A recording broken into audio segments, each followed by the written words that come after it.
senhor está mutado, professor. Tá ouvindo agora bem? Agora tá Sim. liberado agora. Tá.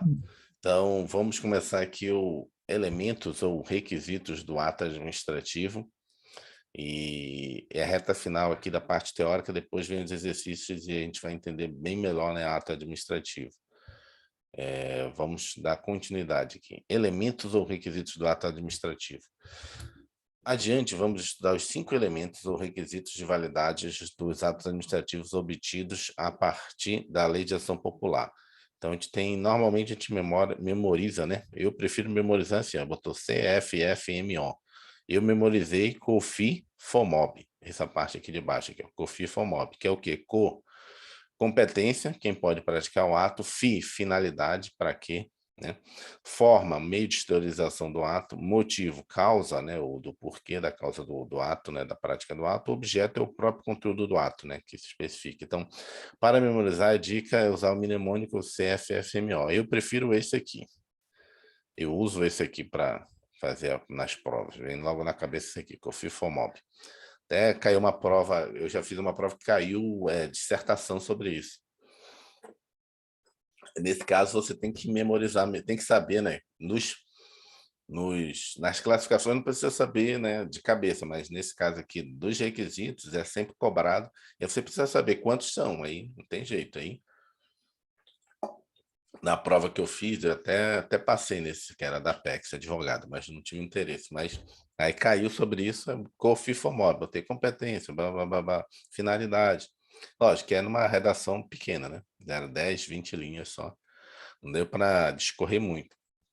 Mas só o fato de eu saber que eu tenho certeza, posso não ter escrito tudo sobre a competência, mas eu citei a competência.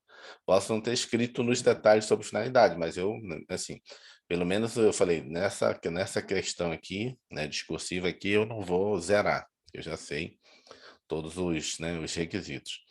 Antes de avançarmos aos elementos, é importante adiantar a competência, finalidade e forma serão sempre vinculados. Então, mesmo no ato discricionário, a competência, aqui ó, competência, a forma, cadê? E a finalidade, eles são sempre vinculados. Por quê? Porque não tem como, né? Não tem como você, né, na lei, quando você cria, lembrando que a gente está estudando direito administrativo e o administrador público só faz aquilo que está previsto em lei. E não tem como você, quando você cria a lei, você não já colocar, né, esses 3 requisitos, mesmo no ato discricionário. Tem que saber, mesmo no ato discricionário, quem vai fazer esse ato discricionário, né, para quê e como é que vai ser feito. Então, por isso que mesmo no ato discricionário, você vai ter quem vai fazer, né, por que vai fazer e como vai fazer. Em outras palavras, motivo e objeto são elementos que permitirão avaliar se o ato é vinculado ou discricionário. Para facilitar a compreensão de cada um dos 5 elementos que serão detalhados a seguir, vamos primeiramente recorrer ao seguinte exemplo de ato administrativo. Foi praticado ato administrativo concedendo licença maternidade à servidora Laura.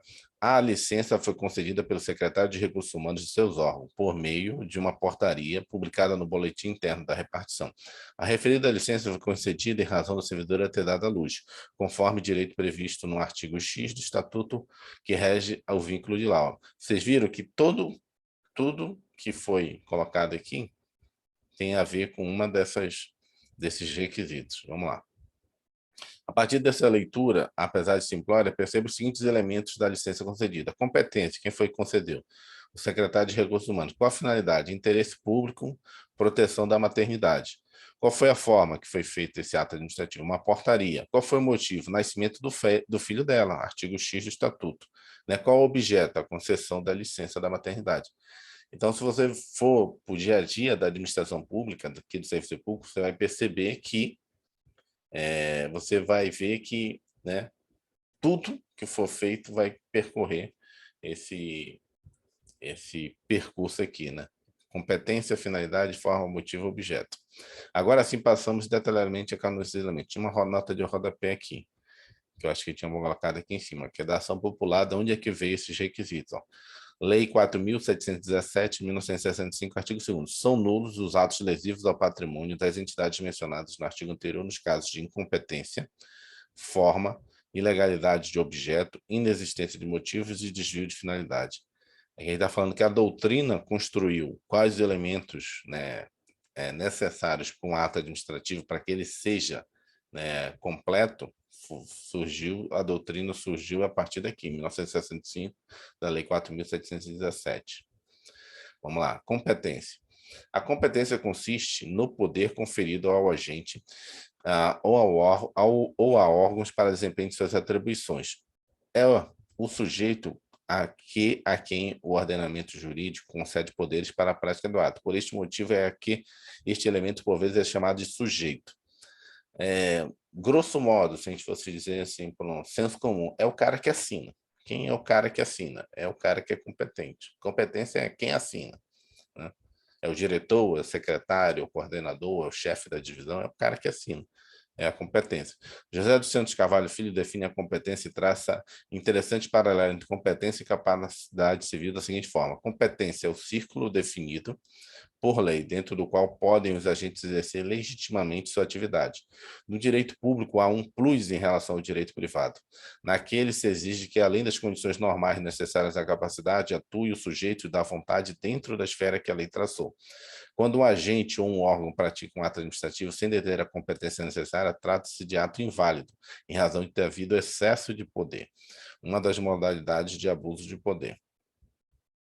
Fonte da competência, ou seja, o José dos Santos Carvalho Filho fala o seguinte: além de suprir os requisitos do direito civil, qual é o direito civil? O cara tem que ser agente capaz, né? Ou seja, ele tem que ter a capacidade civil. Não pode ser absolutamente capaz ou relativamente capaz para fazer um ato jurídico. Aqui também. Só que aqui tem um plus a mais, porque tem que estar definido em lei que é você que pode fazer isso. Então, além de você ser uma pessoa capaz, ou uma pessoa, né, que esteja nas suas plenas faculdades de direito, de gozo, né, da sua capacidade civil, você tem que ser nomeado para isso. É isso que ele está dizendo, tem um plus a mais. Além de respeitar toda a questão de capacidade civil, você tem que respeitar se você está definido em lei, se é você mesmo que faz aquela assinatura, né? Aquela decisão. Fontes da competência. Carvalho Filho registra que são fontes primárias de competência a Constituição Federal, especialmente em relação aos órgãos de elevada hierarquia e a lei em sentido estrito.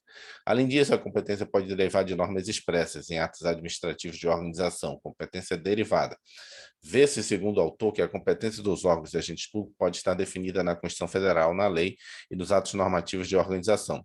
Na verdade, como regra geral, as competências são atribuídas aos órgãos por meio da Constituição Federal e das leis, e dentro de cada órgão há uma distribuição de competências por meio de atos normativos infralegais, a exemplo dos regimentos internos. É o que acontece. Previsto na Constituição, Presidência da República e Ministérios. O presidente da República, quando assume, ele manda uma MP, medida provisória, no dia 1º de janeiro, assim que ele assume, dizendo quais os ministérios que ele quer. Instituir os ministérios, em cada ministério faz um decreto que é a estrutura regimental.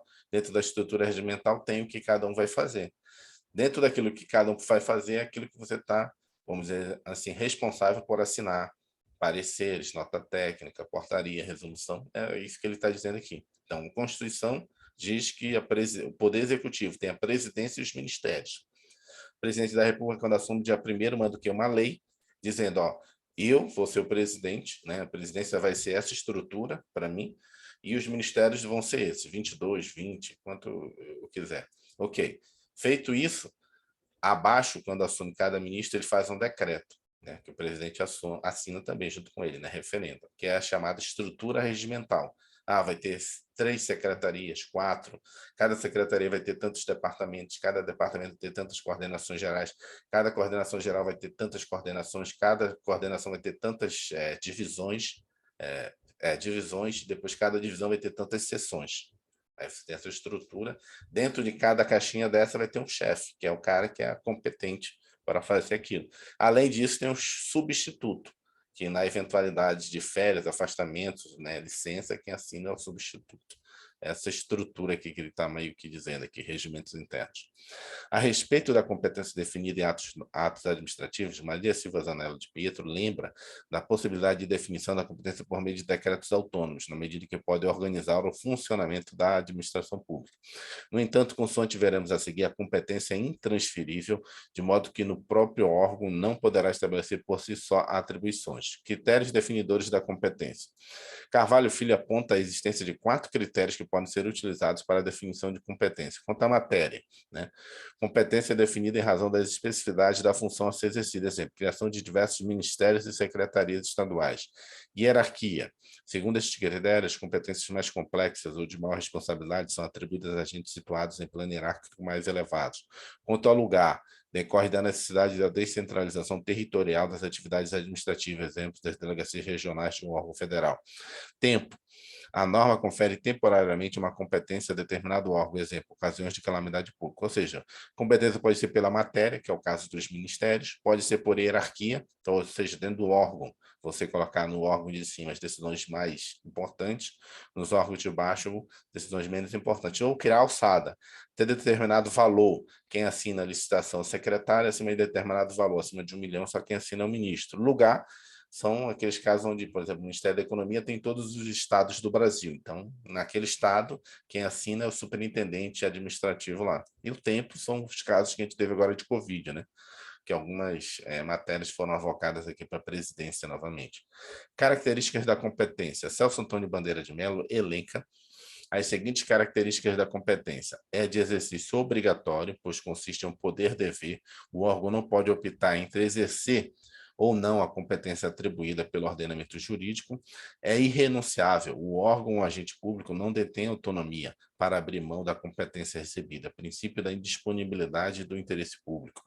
É intransferível. O órgão ou agente não poderá dispor da competência transferindo sua titularidade para outra. Por outro lado, admite-se a delegação do exercício da competência para outros agentes, em caso de titularidade não é transferida. Tem que só estar atento a isso, nesse item aqui. Porque, na verdade, o que você transfere, quando você transfere a competência, ela é uma delegação. A responsabilidade ainda é sua, mas você delega a execução ou, né, a operação daquela competência para outro. Mas, a qualquer momento, você pode fazer o chamado processo de avocação. Agora, a titularidade nunca vai deixar de ser sua, apesar de você delegar a execução, que a gente chama de delegação, né? Não é a transferência da titularidade. É imodificável pela vontade do agente. Apenas o ordenamento jurídico tem o condão para modificar a titularidade da competência. É imprescindível, imprescritível, mesmo quando não é exercida, a competência continua sob a titularidade do agente. Em outras palavras, o agente público não perde sua competência pela falta do uso, é improrrogável. Por outro lado, o fato de um agente ou órgão incompetente praticar o ato não o torna incompetente, mesmo com o decurso do tempo. Ou seja,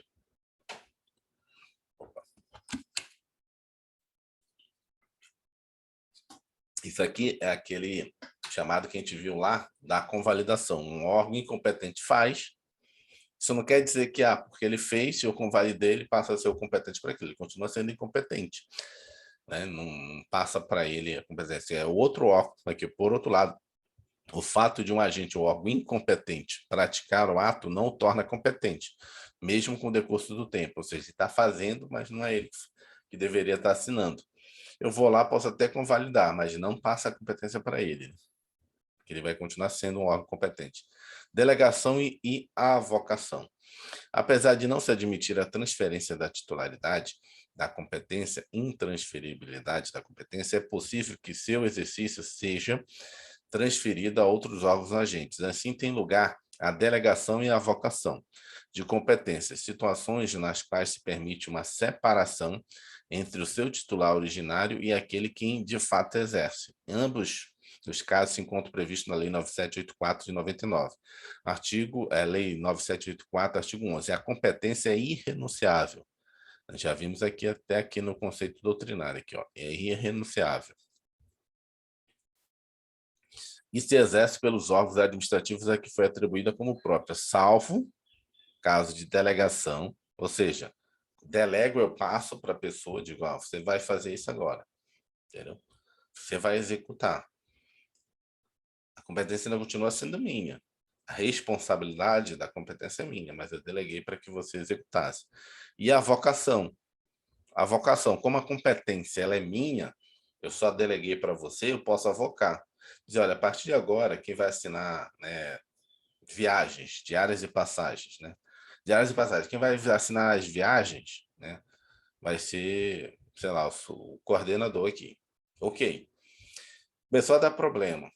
Atrasou viagem, pessoas que foram viajar perderam, não receberam a diária. Eu posso, não, volta para mim e eu que vou autorizar isso, eu que vou fazer isso de novo. Ou seja, eu avoquei aquilo que eu tinha delegado como autorizado para que você fosse competente de assinar, né, as diárias e passagens dos servidores.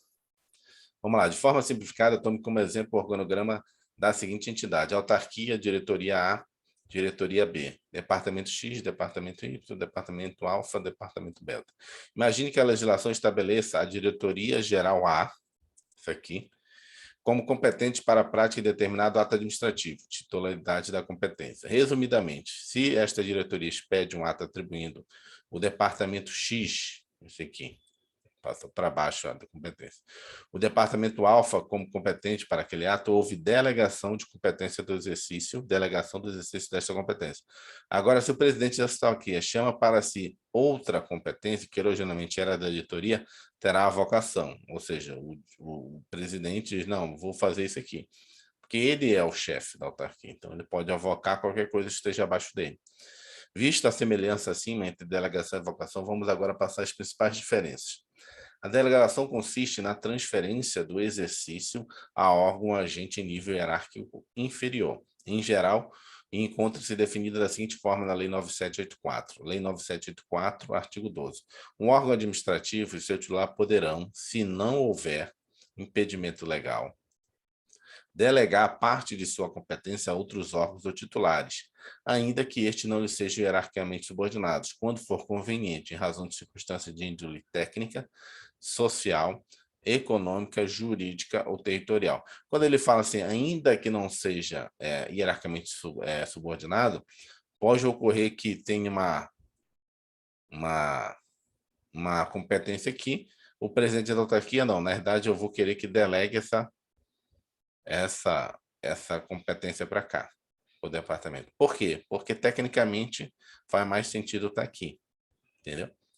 Então pode ocorrer também isso. Mas, cadê o que mais? Deixa eu ver o que ele botou aqui, não tem mais exceção aqui não. Ainda que este não lhe seja hierarquicamente subordinado, quando for conveniente, em razão de circunstâncias de índole técnica, social, econômica e jurídica. Parágrafo único. O disposto deste artigo aplica-se à delegação de competência dos órgãos colegiados aos respectivos presidentes. Ah, isso aqui, né? Se não houver impedimento legal. Mas se não houver impedimento legal.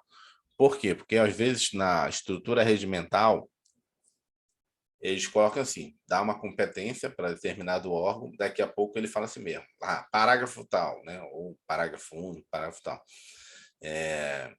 Tais disposições, né, são indelegáveis.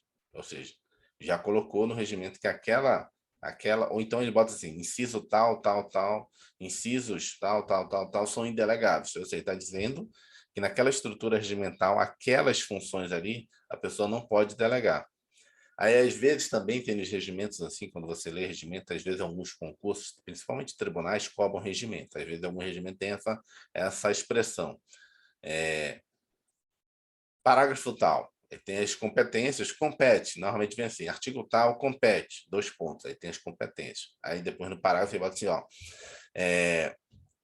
autorizada a delegação, vedada a subdelegação. Ou seja, esse artigo ele fez o seguinte, o cara que é o dono competente inicial no regimento, ele pode delegar para um de baixo. Agora, o que está embaixo não vai poder delegar, porque é vedada a subdelegação. Ou seja, ele vedou, ele diz o seguinte, olha, cabe ao diretor. O diretor só pode delegar para um coordenador abaixo. O coordenador abaixo não vai poder delegar para o chefe de divisão, chefe de seção. Entendeu? Os regimentos, quando você começa a ler, você vai começar a perceber essas expressões. Lei 9784 de 99, artigo 14, parágrafo 1º. O ato de delegação especificará as matérias e poderes transferidos, os limites da atuação do delegado, a duração e os objetivos da delegação e o recurso cabível podendo conter ressalva do exercício da atribuição delegada. O ato de delegação é revogável a qualquer tempo, né? Que é a avocação. As decisões adotadas por delegação devem mencionar explicitamente esta qualidade e considerar-se-ão editadas pelo delegado. Analisando os dispositivos acima, a doutrina depreende o seguinte: a regra geral é a possibilidade de delegação. Esta só não é admitida quando houver impedimento legal. A delegação pode ser realizada a órgãos ou agentes subordinados hierarquicamente, chamada de delegação vertical, ou seja, delegou para baixo. Mas também aqueles não subordinados hierarquicamente, delegação horizontal, delegou para o lado aqui. Portanto, a delegação das competências pode se dar, se dar mesmo fora das relações de subordinação da estrutura administrativa. Apenas parte das competências pode ser objeto de delegação. Em outras palavras, não se admite a delegação integral das competências de um órgão ou agente. A delegação deve ser feita por prazo determinado, artigo 14, parágrafo 1º, já fala em duração. O ato de delegação, esse aqui é meio estranho, pode ser por prazo determinado, não fala isso. Ele falou a duração. Isso não quer dizer que pode ser permanente, eu não sei. Que às vezes aqui, né, nos regimentos que eu leio, às vezes delega, mas não tem prazo não. Não coloca prazo, mas tudo bem, vamos deixar aqui. Tá? Se for escrever uma prova discursiva, tem que ter duração. Tem que especificar a duração, mas às vezes a pessoa bota prazo indeterminado.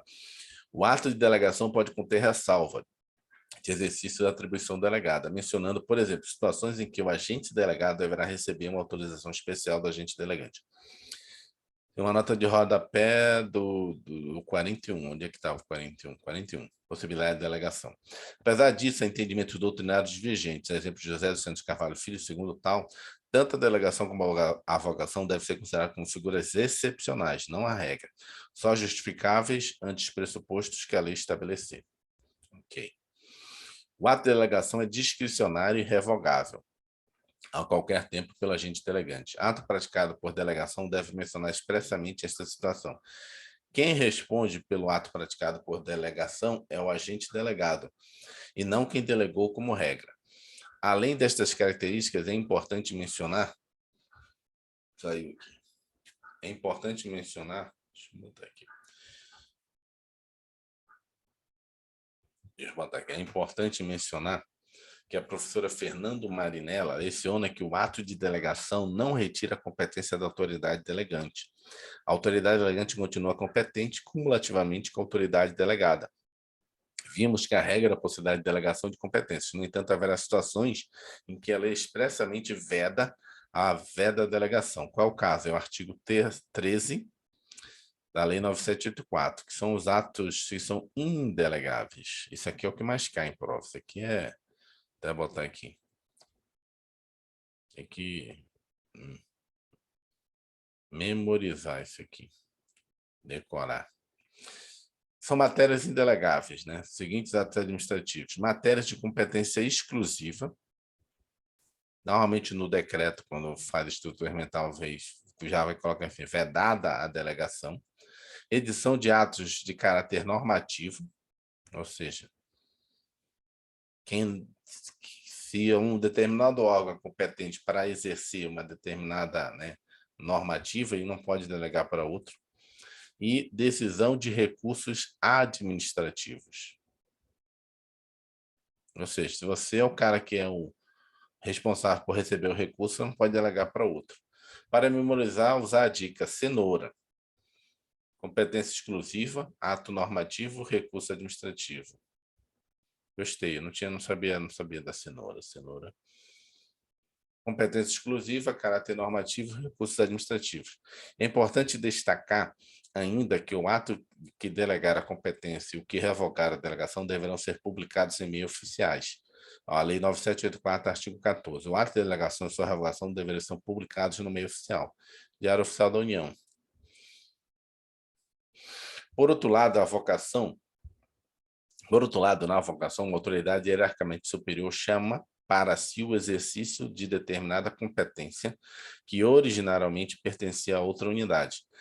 Lei 9784/99, artigo 15, será permitida em caráter excepcional e por motivos de relevantes devidamente justificados a avocação temporária de caráter de competência atribuída ao órgão hierarquicamente inferior. Aqui tem que ter tempo, que ele bota aqui, temporária. Lá ele falou prazo, aqui eu concordo. Aqui, ó, quando você faz a avocação, a delegação, apesar dele dar prazo, eu não preciso dizer que é temporário. Posso dizer prazo indeterminado. Agora aqui não, aqui ele diz que a avocação, quando você fizer a avocação, né, o documento da avocação, ela tem que dar um prazo. Por quê? Porque diz que é temporário. Temporário tem que ter fim. Percebam que, diferentemente da delegação, a avocação é medida excepcional e fundamentada, devidamente justificada. Apesar de constituir medida de exceção, não se exige que as competências passíveis de avocação estejam enumeradas em lei. Além disso, a avocação é admitida apenas quando se refere à atribuição de órgão hierarquicamente inferior. Portanto, diferentemente da alegação, que em regra pode ser vertical ou horizontal, a avocação é apenas vertical, delegação hierárquica. Não se admite, no entanto, a avocação de competência exclusiva, ainda que seja de órgão hierarquicamente inferior. Ou seja, a avocação ela sempre é dentro da hierarquia, só pode pegar da competência de baixo. Agora, aquela competência exclusiva, tipo, é responsável, por exemplo, que está ocorrendo agora na Anvisa. Quem é responsável de fazer, né, as autorizações, né, de vacina? A Anvisa. O ministro da Saúde, em tese, né, porque, na verdade, sim, uma autarquia ela é vinculada, ela não é subordinada. Mas de novo, como eu falei, essa vinculação foi porque eu criei uma lei, eu teria que fazer uma lei para desfazer. Mas eu tenho uma chamada hierarquia imprópria, tanto é um recurso da Anvisa, às vezes, vai para o Ministério. Então, tem uma chamada hierarquia imprópria. Mas como a competência da Anvisa, por lei, não pode o ministro da Saúde avocar, porque é uma competência exclusiva. Não gostei. E por isso que nas agências reguladoras, aí vocês estão vendo essa situação aí, né? Tipo, uma briga ali entre o ministro da Saúde, eventualmente o diretor da Anvisa, às vezes até o presidente falando uma coisa, mas aí algumas pessoas perguntam, mas por que então não demite o cara, não exonera o cara?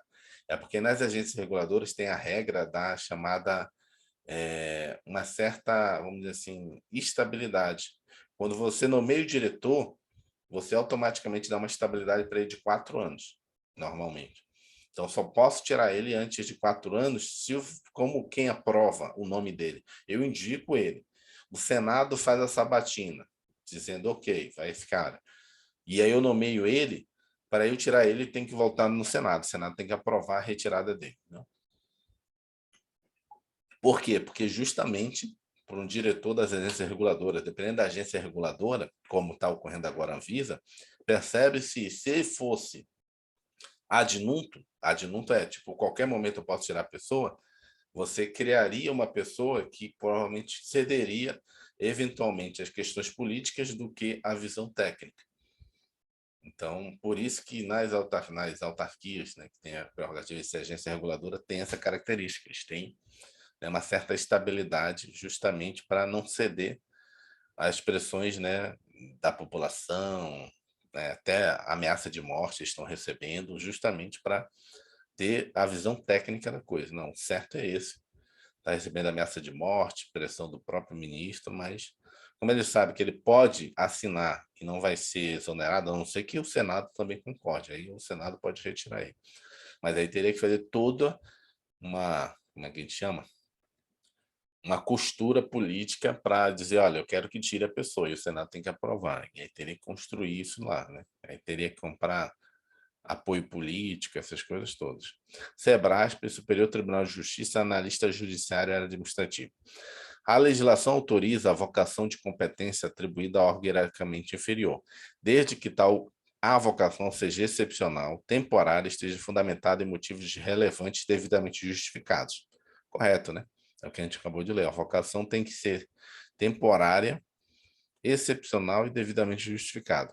Resumindo as diferenças entre delegação e avocação, temos o seguinte.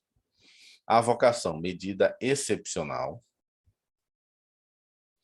fundamentada, avoca apenas de subordinados hierarquicamente, veda a avocação de competência exclusiva. A competência é daquele órgão, é daquela autarquia, não tem como avocar. Se pudesse, acho que o ministro da Saúde teria avocado, né?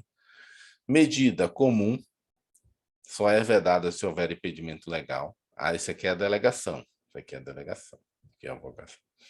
Delega para subordinados ou não, né? Pode para a coordenação do departamento do lado.